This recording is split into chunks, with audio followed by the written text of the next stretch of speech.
Have you ever been in a situation where you are in a specific place that is new to you and you hear other people having conversations and you can't understand them?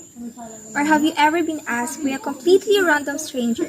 Let's say, for example, they were asking for questions or directions, yet you cannot understand the language they are using. Or imagine being in a place where common language doesn't exist, or global language doesn't exist. Is it still possible to communicate with different people across the globe and understand each other? Ladies and gentlemen, global language is the language that all of us commonly known which we use to communicate with different people across the globe. Some of us travel around the world to look for some employment or to simply just enjoy the beauty of different countries. Now, before I go into the details and ideas we have for this global language, I will explain to you the significant benefits for having such language.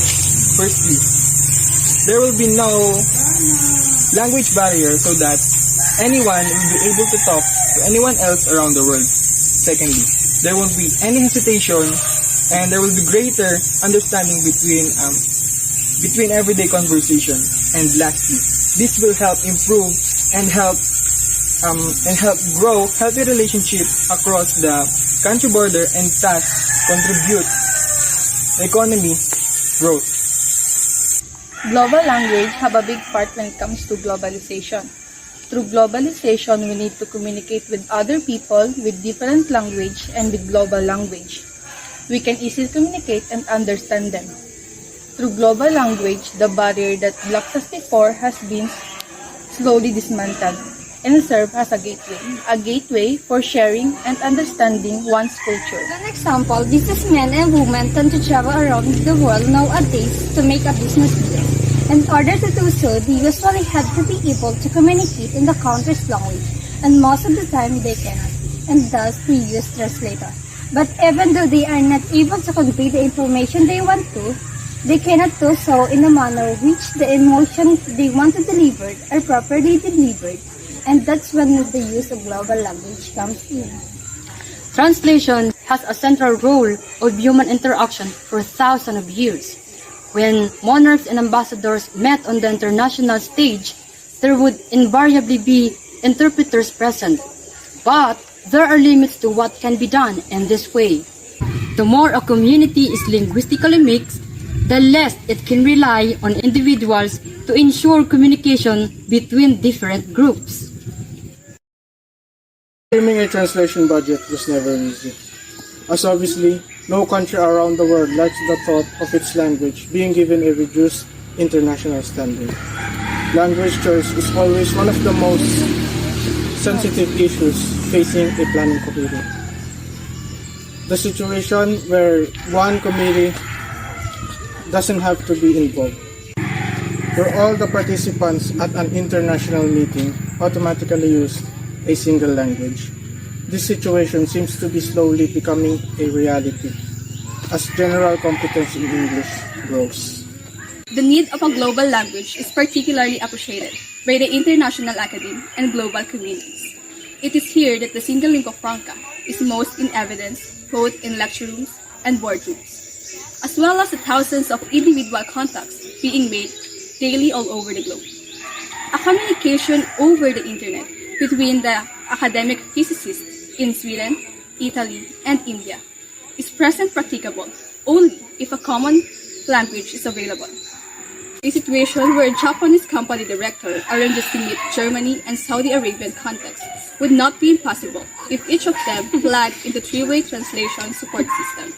However, it would be far more complicated than the alternative, which would be for each to make use of same language. Imagine if global language does not exist. Surely, things will be super chaotic, since we all have different culture, attitude, social background, and many more. Without global language, our hope to understand other culture will be impossible, because communication barriers will arise even more. These are some of the things that can happen without global language. Language allows us to communicate, share our ideas, thoughts, and feelings with each other, just like what we did to create this TED Talk. But sometimes, even though we have or we use same languages, there were a lot of unavoidable instances where we cannot understand each other, and this is because of our differences. Global language is a proof that even though there is a language diversity, there will still be a language of unity. The geographical extent to which a lingua franca can be used is entirely governed by political factors. Many lingua francas extend over quite small domains between a few ethnic groups in one part of a single country, or linking the trading populations of just a few countries as in the West African case. By contrast, Latin was a lingua franca throughout the whole of the Roman Empire, at least at the level of government. Very few ordinary people in the subjugated domains would have spoken much Latin. And in modern times, so Swahili, Arabic, Spanish, French, English, Hindi, Portuguese, and several other languages have developed a major international role as a lingua franca in limited areas of the world. The problem has traditionally been solved by finding a language to act as a lingua franca or common language. Sometimes, when communities begin to trade with each other, they communicate by adopting a simplified language or known as pidgin, which combines elements of their different languages. Many such pidgin languages survive today in territories which formerly belonged to the European colonial nations and act as lingua francas. For example, West African Pidgin English is used extensively between several ethnic groups along the West African coast. Sometimes, an indigenous language emerged as a lingua franca, usually the language of the most powerful ethnic group in the area, as in the case of Mandarin Chinese.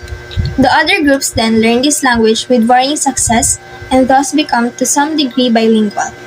But most often, a language is accepted from outside the community, such as English or French, because of the political, economic, or religious influence of a foreign power.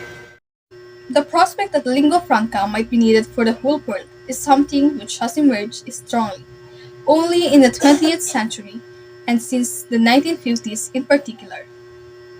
The Chief International Forum for Political Communication, the United Nations, dates only from 1945.